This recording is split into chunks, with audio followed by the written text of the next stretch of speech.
Expressão está de volta com o professor e linguista Mário Perini.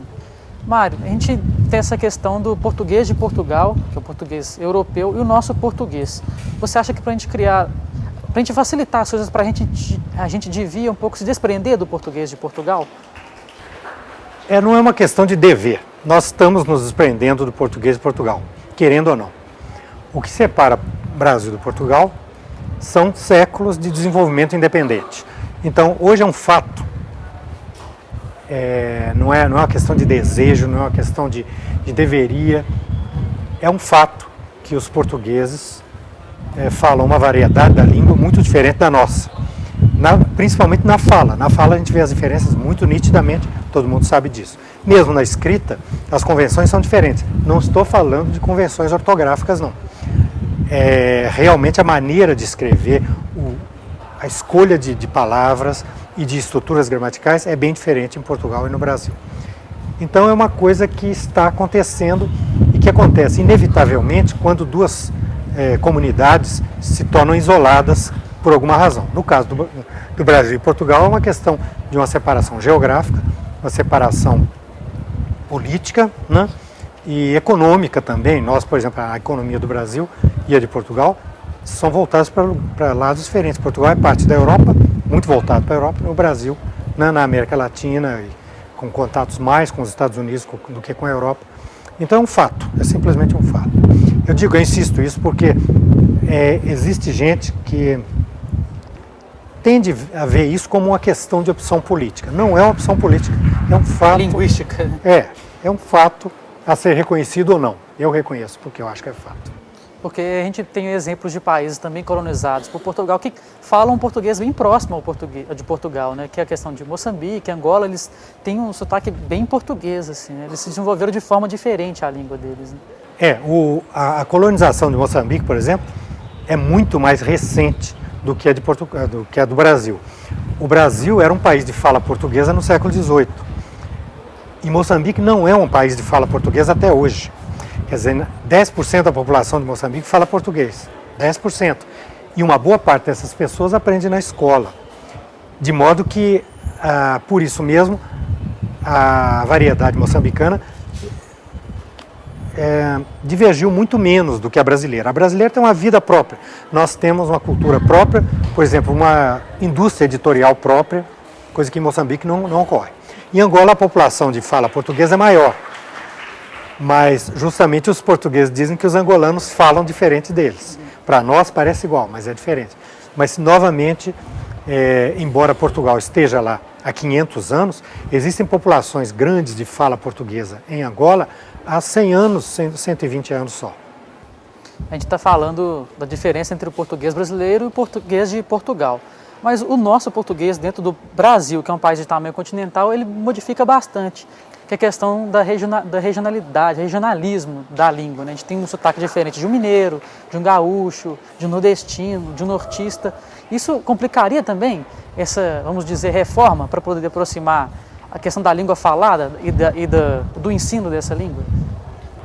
Não necessariamente. É verdade que o português do Brasil não é totalmente homogêneo, mas nós temos um português padrão, digamos, um português reconhecido como a língua das pessoas escolarizadas, falada, que é muito homogêneo no país inteiro. A língua de todo dia tem variações, mas as variações não são muito grandes.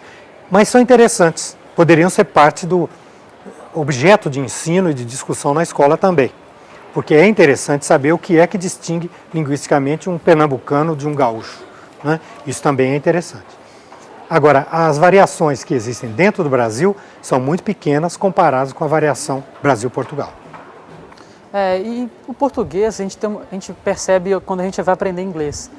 O português, ele parece ter uma diferença muito grande de facilitar as coisas. Como, por exemplo, no inglês você fala o do not, você fala don't. Did, você fala o didn't, você diminui também. Por que o português ele tem essa resistência? É realmente uma resistência? É uma dificuldade também? O português, você quer dizer reduzir as... Acontece a mesma coisa em português. Você diz uma coisa assim, não é possível. Você diz, não é possível. Depois você fala assim, não é possível, não é possível. Principalmente o mineiro, né? Sim, o mineiro tipicamente é o chamado efeito lead-late, né? Então, esse tipo de redução fonológica, nas palavras mais usadas, nas construções mais usadas, que é típico do inglês, é típico do português também. A gente não sente, porque quando eu falo não é possível, você lá na sua cabeça reconstrói. Não é possível e não escuta bem o que eu disse, porque você está procurando o significado. Mas o linguista que está querendo ver exatamente o que foi que saiu da boca do falante, ele percebe que essas reduções são muito frequentes. Por exemplo, nós estamos aqui num lugar que se chama Faculdade de Letras. Não podia ser chamado Faculdade de Letras, teria que ser Faculdade de Letras, não é isso? Mas nós pronunciamos um disso só, Faculdade de Letras. E isso é praticamente obrigatório. Então, o que acontece é que as reduções são diferentes do português para o inglês, em lugares diferentes, mas ocorre do mesmo jeito. Só que lá eles escrevem, né? Aqui a gente não coloca isso na escrita. Eles reconhecem e escrevem, pelo menos nesses casos que você mencionou, e nós não, quer dizer, a nossa língua escrita nesse ponto é mais conservadora, uma questão de tradição. Seria uma saída, então, passar a... Claro que não em todos os casos, né? Com algum limite, passar a escrever dessa forma também? Até certo ponto. Nenhuma língua escreve do jeito que fala. Não existe esse fenômeno. A escrita tem exigências diferentes. Por exemplo, você falou das variações regionais. Então, certamente, elas não podem ser englobadas na língua escrita, porque feriria um dos objetivos principais da língua escrita, que é ser a língua padrão comum dos brasileiros. Então, isso não acontece. Agora, por outro lado, muitos aspectos da língua falada estão sendo incorporados na língua escrita absolutamente sem que se sinta. Então, hoje eu vinha do aeroporto, atrás de um ônibus, e no ônibus tinha uma propaganda qualquer de um curso. Você fala assim, se inscreva logo, com o se lá no início da frase. Coisa que a gramática proibiria, né? Inscreva-se. Então, se inscreva logo. De certo modo, aí foi uma influência da língua escrita, da língua falada na escrita, que a gente nota cada vez mais, mesmo em textos oficiais. Nessa mesma autor estava escrito, isso vai te levar, isso vai te levar a melhores empregos, vai te levar, em português padrão, vai levar-te, ou vai, tracinho, te levar, mas lá está, vai te levar como nós pronunciamos. De maneira que essa adaptação da escrita à fala está em curso. Hoje é bem diferente o que se escreve em Portugal e o que se escreve no Brasil, principalmente por causa disso. Essa última reforma ortográfica do português, ela foi realmente benéfica? Ela é um começo ou não mudou nada do ponto de vista, trabalhando dentro da questão do seu livro, por exemplo? Quanto à reforma ortográfica, eu gosto de ser claro. Foi um desastre. Foi inútil, linguisticamente indefensável, um trabalho de gente que não entende do assunto. Fizeram algumas modificações que não melhoraram em coisa nenhuma, em alguns aspectos linguisticamente pioraram a relação escrita-fala e não vai ter nenhum efeito benéfico, não. Eu acho que basicamente não tem nenhuma vantagem. Não saímos do lugar, então continuamos Andamos um pouquinho para trás, porque nós gastamos dinheiro reimprimindo livros. Repito, porque eu gosto de dizer isso, eu gostaria que alguém me respondesse um dia. É um trabalho de amadores. Continuando a questão também do ensino do português. Os professores, eles estão preparados para poder ensinar a língua, e tanto da forma escrita quanto falada, para se aproximar desse ponto que você tenta convergir no seu livro? Não estão. A formação dos professores, em grande parte, é muito tradicional. As coisas vão mudando, né? Nas universidades mais avançadas, você encontra alguma modificação, mas não houve, até hoje, um esforço nacional no sentido de renovar o ensino de português. Isso aconteceu com a matemática nos anos 60, em que os matemáticos chegaram à conclusão que se deveria ensinar matemática de maneira diferente, partindo por exemplo, teoria dos conjuntos, que na época não tinha lugar no ensino. Isso foi feito, houve um esforço nacional e mudaram o ensino da matemática. Isso não aconteceu com o português ainda não. Olha, professor, essa questão da internet.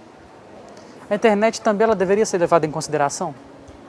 Sim, a internet é Porque muita gente fala que a pessoa que usa muito a internet passa a escrever pior.